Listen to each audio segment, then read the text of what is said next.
సరే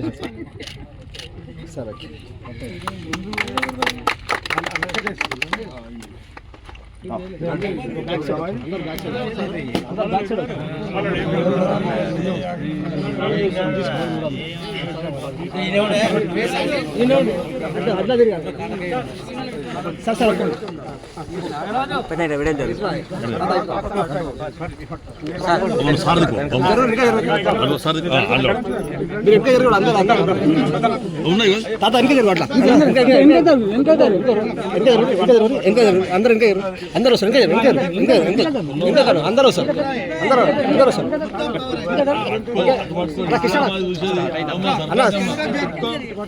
ఒక్క నిమిషం అన్న, ఒక్క నిమిషం కొంచెం సదరం, ఒక్క నిమిషం సార్ సార్ ఒక్క నిమిషం సార్.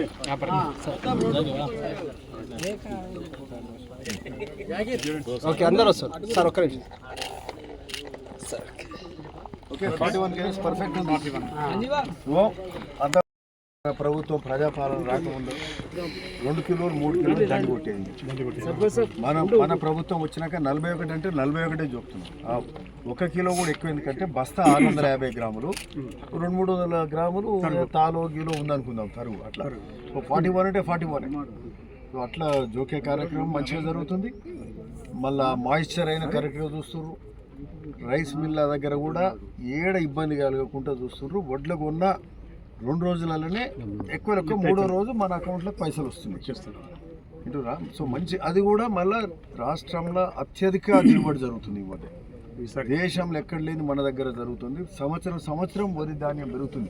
మన భువనగిరిలోనే 6.5 లక్షలు, అంటే యాదాద్రిలో 6.5 లక్షల మెట్రిక్ టన్నుల ధాన్యం పడుతుంది. రికార్డ్ అన్నట్టు ఈసారి. అది అందులో ఈరోజు పోయిన సంవత్సరం 3,70,000 మెట్రిక్ టన్నులు కొంటే ఈసారి 4.5 లక్షల మెట్రిక్ టన్నులు కొనడానికి ప్రభుత్వం సమాయత్తం ఉన్నది. సో ఆ స్థాయిలో ఎంత పెరిగినా కూడా కొనడానికి ఇది చిన్న విషయం కాదు. లారీలు, మిల్లులు ఇంతమందిని చేసుకుంటూ పోవాలి. ఏదైనా ఇబ్బందులు ఉన్నా సరే. సో అన్నీ మంచిగానే జరుగుతున్నాయి. ఏడో ఇక లాస్ట్కు వారాలు పడ్డప్పుడు ఏదో చిన్న ఇబ్బందులు ఉంటాయి. అట్లాంటప్పుడు ఏంటంటే అప్పుడు కూడా మిల్లర్లను నచ్చజెప్పే కార్యక్రమం జరుగుతుంది. అన్నీ మంచిగా జరుగుతున్నాయి, సంతోషం. ఓకే, నిన్ననే ముఖ్యమంత్రి గారు రేవంత్ రెడ్డి గారు నిన్న ఇది రైతు భరోసా కూడా నిన్న 2,200 కోట్ల రూపాయలు ఇచ్చారు. అంతకుముందు 3,500, దాదాపు ఇప్పుడు ఎంత అయింది 5,6,000 కోట్ల రూపాయలు ఈరోజు రిలీజ్ చేశారు. ఇంకా 3,000 కోట్లు 3,500 కోట్లు నిన్న పడ్డాయి కదా. ఇంకా 3,500 వేస్తే మొత్తం అయిపోతుంది. ఇది ఇన్నిసార్లు ఎందుకు వేస్తున్నాం అంటే కేసీఆర్ అన్ని అప్పు చేసిపోయింది. మరి పైసలు లేవా, జమ చేసి ఇవ్వాల్సి వస్తుంది.